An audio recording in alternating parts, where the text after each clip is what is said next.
Olá pessoal, esse é o Papo de Redação de hoje, quinta-feira, dia 11 de janeiro de 2023. Aqui quem fala com vocês é o Lucas Luquezzi para trazer as principais notícias do dia com a ajuda dos meus queridos colegas de redação aqui do grupo Folha de Boa Vista. Participe conosco, envie seu comentário para o 999715300. Inclusive tem alguns comentários me criticando na edição de ontem, já a gente lê alguns. Mas eu quero começar hoje falando de polícia, né? Notícias policiais. E para começar aqui com a gente, Dina Vieira, seja muito bem-vinda, minha chefe, ao nosso papo de redação. Queria que você falasse um pouco sobre uma ocorrência de assalto em que um jovem acabou reagindo e acabou levando a pior. Isso, é verdade, né? A gente percebe que os bandidos estão ficando cada vez mais audaciosos. Dessa vez foi ali em frente ao Detran, né? Uma avenida bastante movimentada. Esse rapaz, ele havia recebido atendimento no Detran, teria ido resolver algum problema lá, né, da habilitação dele. E ao sair, ele foi para a parada de ônibus, né? Para o ponto de ônibus ali em frente ao Detran. E estaria lá esperando o transporte quando esse ladrão chegou em uma motocicleta, usando uma mochila nas costas. Ele parou a moto logo atrás ao ponto de ônibus, desceu e tentou aí roubar, no caso, o celular do jovem, né? O jovem aí reagiu a essa abordagem e, né, tentou agredir lá o ladrão, teve aquela briga e o ladrão puxou uma faca, né, e tentou furar ele com a faca, tentou ferir ele, e ele segurou na faca, acabou cortando a mão, né, e correu. O celular caiu no chão, quebrou. Ele correu de volta para dentro do Detran, né? O jovem, rapaz, né? Isso, a vítima.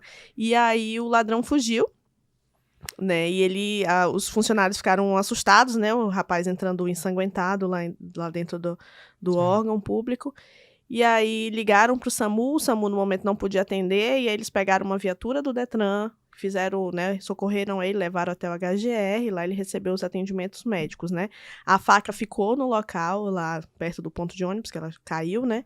Assim como o celular do rapaz, quebrou, mas não foi furtado, e o bandido fugiu, e até o momento ele não foi preso.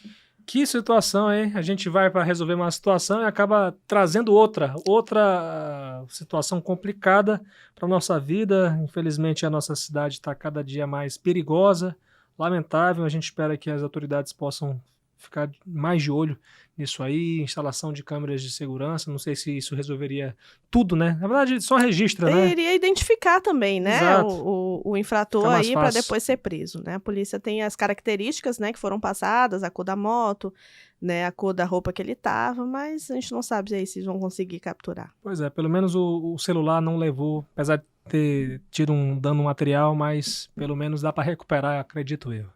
Obrigado, Dina, pela participação. Até a próxima. Obrigada, até a próxima.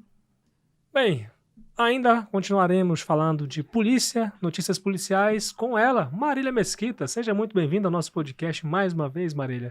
Agora para falar de uma situação envolvendo mulheres que foram presas com mais de meio quilo de crack. Eita, tráfico de drogas aí tendo trabalho, a polícia tendo trabalho com tráfico de drogas, né? Mas também eles tendo a sua baixa, digamos assim, né? Oi, Lucas. Oi para você que está nos acompanhando. Isso mesmo, Lucas. 2 mulheres venezuelanas foram presas aí por envolvimento com tráfico e associação para o tráfico de drogas. A prisão foi resultado de uma investigação da Polícia Civil de Roraima por meio de policiais que atuam na Delegacia de Repressão a Entorpecentes e o Departamento de Narcóticos. E essas prisões elas ocorreram nessa quarta-feira, dia 10. Identificadas como MEGL, de 25 anos, e KFAM, de 28 anos, a prisão ocorreu em uma vila de apartamentos na rua Cerejo Cruz, aqui no centro de Boa Vista. Na ação, os agentes da DRE apreenderam aí 600 gramas de crack, uma balança de precisão e dinheiro trocado. As investigações revelaram que as mulheres estavam ligadas a traficantes venezuelanos faccionados responsáveis pela distribuição de drogas, principalmente crack, na região central da cidade, conhecida aí popularmente como Beiral. Um dos detalhes que chamou a atenção dos policiais durante o período de investigação foi o vínculo matrimonial de uma das mulheres com o venezuelano considerado de alta periculosidade, temido entre criminosos. A droga foi encontrada dentro de uma bolsa. As duas mulheres foram conduzidas à sede da delegacia e autuadas em flagrante pelo crime. Elas foram apresentadas na manhã desta quinta-feira na audiência de custódia. Se vocês quiserem ver aí esse vídeo aí do momento em que a polícia encontra esses entorpecentes, é só entrar na nossa matéria aí, que lá no meio da matéria tem um vídeo mostrando como foi aí essa ação policial. Com certeza. Parabéns à polícia pela ação, continue aí fazendo um bom trabalho para poder prender essas pessoas, esses suspeitos de envolvimento com o tráfico, que acaba acabando com a vida de muita gente, o futuro de muita gente. Acesse lá folhabv.com.br para ter mais detalhes sobre essas e outras ocorrências. A Marília Mesquita tem outra situação aqui para falar ainda de polícia. Fala para mim, Marília, o que aconteceu? Também envolvendo o tráfico de drogas, uma mulher de 24 anos, atendente de uma pousada, ela foi presa com entorpecentes na pousada em que ela trabalha, que fica ali no bairro Nova Canaã, na madrugada desta quinta-feira 11, e essa prisão ela foi efetuada aí pelo reforço setorial do 2º Batalhão da Polícia Militar, que estava em patrulhamento quando foi abordada por um homem que informou do intenso tráfico de drogas nessa pousada. Diante da denúncia, os policiais se deslocaram até o endereço e, ao abrir o portão, foi observado vários usuários de drogas no local. E durante as buscas pela essa pousada, foram encontradas embalagens de entorpecentes e latas utilizadas para fumar pasta base de cocaína, além de uma balança de precisão escondida no forro de um dos quartos.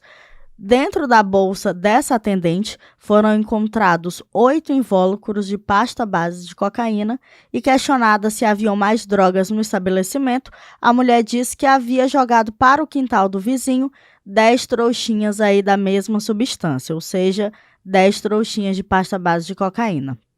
Ela disse ainda que em sua residência haviam 550 gramas de skunk que foram encontrados aí dentro do guarda-roupas. LAN informou que trabalha na pousada e vende os entorpecentes para seus 2 patrões, que são membros de facção criminosa, e que antes da chegada dos policiais, eles haviam ido ao local buscar o apurado do dia e deixar mais entorpecentes. A mulher e o material apreendido foram apresentados na central de flagrantes para as providências legais e cabíveis. Muito bem, Marília. A guerra contra o tráfico de drogas é uma guerra que não tem fim, mas a gente comemora quando existe algum tipo de êxito. Então, é isso aí. Qualquer novidade aí, prestigiem o trabalho da Marília lá no nosso portal folhabv.com.br. Então, isso mesmo, que dá trabalho para fazer. É verdade, Marília. Realmente você trabalha com, assim, de uma forma muito incisiva, com muita dedicação, e não é fácil, né? Você fazer matéria sobre polícia. Não né? É fácil. E você colocar a sua cara a tapa lá também. Não é fácil. Até correr o risco ainda, né, Marília? Sempre, a gente sempre corre o risco. Sempre. Mas é isso, dá trabalho, é difícil. Diante de uma ocorrência ali tem uma série de situações. Tem também, dependendo do caso, a carga emocional. Isso. Então, assim, dá trabalho, continue acessando aí folhabv.com.br e acompanhando aqui os nossos podcasts, que estão cheios aí de podcasts na Folha. Já a Marília Mesquita vai se tornar apresentadora. Eu acho que eu tô dando furo aqui. Ai, socorro. Mas, assim, pelo talento que ela tem, a desenvoltura que ela apresentou aqui no nosso podcast Papo de Redação, eu tenho o maior orgulho de dizer que você está crescendo muito aqui no Grupo Folha de Comunicação e eu tenho certeza que as suas apresentações, né, a forma como você aborda os assuntos aqui estão fazendo muita diferença. E a Folha tem ganhado muito com você, Marília. Ai, quem ganha sou eu, assim, porque a gente só tem a ganhar aqui. Claro. Estamos aqui para contribuir para que seja um trabalho bem feito, um compromisso mesmo com a informação e com a população. Então, por mais que eu sempre esteja sorrindo, fazendo uma graça, mas eu levo meu trabalho muito a sério. E é isso, aguardem aí que vem novidade semana que vem. Com certeza. Marília, muito obrigado e até a próxima. Tchau, Lucas, e até a próxima. Seguindo aqui com um papo de redação, olha só, gente, nós recebemos um vídeo que mostra o momento em que uma balsa guianense legalizada é levada para o território brasileiro antes de ser destruída no rio Maú, que divide a fronteira do Brasil com a Guiana, onde começa o território de Essequibo, que é reivindicado pelo ditador venezuelano Nicolás Maduro. A gente noticiou isso ontem, até então a gente não tinha nenhuma imagem mostrando claramente a ação de indígenas brasileiros, né, que nadaram para o outro lado da margem, trouxeram a balsa para a margem brasileira e acabaram destruindo uma balsa legalizada, né? Uma balsa de garimpo nesse caso, né? Dezenas de pessoas, inclusive, aparecem filmando essa ação. Outras imagens mostram 4 homens na embarcação, sendo 2 puxando a balsa com a bandeira da Guiana para a margem brasileira, onde fica a cidade de Uiramutã, considerada aí a mais indígena do Brasil, com mais de 96% da população autodeclarada indígena. E o que acontece? Tinha outros 2 homens, 2 rapazes, dentro do transporte, sendo que um deles bate na porta, ou melhor, na ponta do barco, enquanto aparece com um recipiente comumente utilizado para armazenar combustível. O Tuxaua da comunidade indígena guianense de Santa Maria, Heraldo Tomás Delvídio, acusa indígenas brasileiros de incendiarem a balsa. Esse episódio, vale ressaltar, aconteceu no mesmo dia em que Tuxaua, as lideranças das comunidades indígenas da Raposa Serra do Sol e órgãos governamentais participavam da 43ª Assembleia Geral dos Tuxauas da região da Serra, na comunidade do Mutum, em Uramutã. Heraldo Delvídio também gravou um vídeo para criticar a destruição do transporte, mostrou a permissão de garimpagem na Guiana e disse que queimar a bandeira de seu país na balsa é um crime. A dona da balsa, inclusive, disse, a senhora Rosângela Tomás Delvídio, que a ação é um absurdo. Né, o ato de indígenas brasileiros em nadar e atravessar o rio Maú para poder pegar a balsa guianense e levar ao lado brasileiro, onde atearam fogo. Então essa ação, inclusive, de você atear fogo, ainda mais no rio, é um grande dano, né, ao meio ambiente. Então repúdio a essa situação. E, enfim, né, gente, na Guiana o garimpo tem a sua legalidade, aqui no Brasil ainda precisa ser regulamentado. É uma situação bem complicada aí envolvendo 2 países, né, logo na fronteira, e aí fica todo esse embate jurídico aí sobre se é legal ou não, o que fizeram ou não, enfim, mas os fatos estão aí. Qualquer coisa, você acesse lá o nosso portal folhabv.com.br, que lá tem um vídeo que mostra parte dessas ações aí. Olha, gente, um recado para você que é contribuinte do município de Boa Vista é que a prefeitura publicou no Diário Oficial do município 3 correções do calendário tributário de 2024 e uma delas especifica as datas para pagamento em até 4 parcelas da taxa de coleta de lixo, a TCL, em vez de 6, como estava previsto anteriormente. Com isso, as mensalidades vão vencer nos dias 10 de maio, 10 de junho, 10 de julho e 10 de agosto. Vou repetir aí, a taxa de lixo, as mensalidades vão vencer no dia 10 de maio, 10 de junho, 10 de julho e 10 de agosto deste ano. No decreto, o prefeito Arthur Henrique ainda fixou as datas para pagamento em até 2 vezes do Imposto sobre Serviço Autônomo, o ISS Autônomos, 1º de março, 1º de abril. Essas 2 datas aí para o pagamento desse tipo de imposto. O calendário original previa 3 datas, nesse caso, e incluía o dia 2 de maio. O calendário completo você pode conferir lá no nosso portal folhabv.com.br. Olha, gente, ontem nós falamos aqui, eu inclusive trouxe o José Magno aqui para falar um pouco sobre a nova instalação de novos radares aqui em Boa Vista, e eu digo para vocês, eu não mudei minha opinião a respeito dos radares em Boa Vista, não. Se há uma indústria da multa ou não, que isso seja investigado, né? Eu não posso afirmar o que eu não sei, não posso afirmar o que foi comprovado, mas diante dos fatos que existem, o que acontece? Eu falei aqui a favor da instalação de radares eletrônicos, porque eu acredito que sejam formas de frear a imprudência no trânsito. E veja bem, gente, em relação aqui a alguns comentários que eu recebi aqui no nosso canal no YouTube, né? Na verdade, eu não estou aqui, como eu posso dizer, eu sempre, todos os dias, eu aproveito o papo de redação e incentivo vocês a comentarem, né? Mas um dos comentários aqui é o seguinte: o rapaz ficou tão revoltado comigo, disse assim: eu poderia debater com você pessoalmente para lhe provar que é realmente uma indústria da multa. Amigo, eu queria muito te esculachar, mas eu vou respeitar a sua opinião. Que bom que ele respeitou a minha opinião, né? E é o Reti Rocha, né, que é o nome que ele tá aqui no YouTube, né? E ele fala que eu não tenho nenhuma noção do que estou falando. Bem, gente, eu posso não ter nenhuma noção do que eu estou falando, mas eu estou dizendo a minha opinião e, claro, se você respeita ou não, aí é uma coisa sua, né? Eu tenho o maior respeito pela opinião, inclusive incentivo que as pessoas possam me criticar, né? A gente tem o maior prazer de poder ler comentários aqui no nosso papo de redação.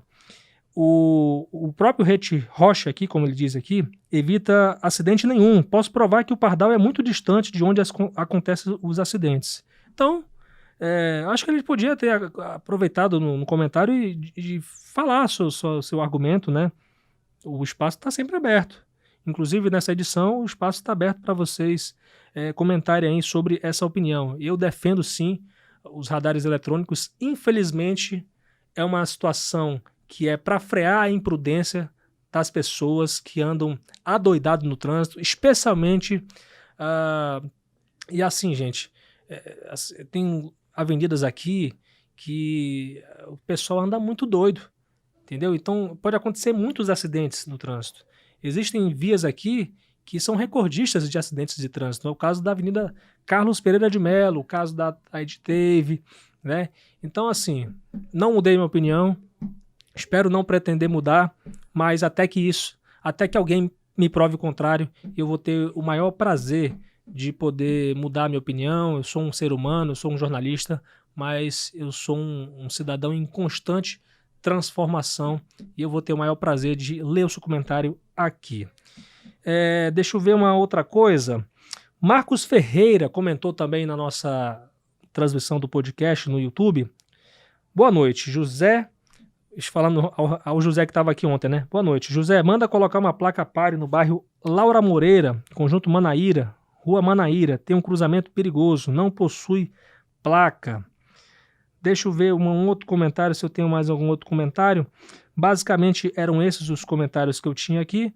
E, claro, o espaço segue sempre aberto para a gente receber críticas, especialmente construtivas, sem nenhuma ofensa, que aí sim eu não vou precisar censurar ninguém para poder a gente colocar aqui no nosso podcast, que teremos o maior prazer de sempre ler os seus comentários, as suas opiniões. Participe, tem a nossa sessão de comentários do canal da Folha no YouTube, além, é claro, do nosso zap da redação, o 999715300. Bem, minha gente, aqui quem falou com vocês é o Lucas Lucchesi. Me siga no Instagram, @LucasLuchesi, LuCKEZIE, que é como é escrito o meu sobrenome, com os trabalhos técnicos de Fabiano Lopes, Rio Ferreira, John Hudson e Aduan Figueiredo. A gente encerra o papo de redação de hoje aqui no Grupo Folha de Comunicação. Siga as nossas redes sociais no Instagram, no Facebook, no X, o antigo Twitter, como @FolhaBV. E no YouTube, @TV Folha BV. Muito obrigado, minha gente. A gente volta amanhã, se Deus quiser.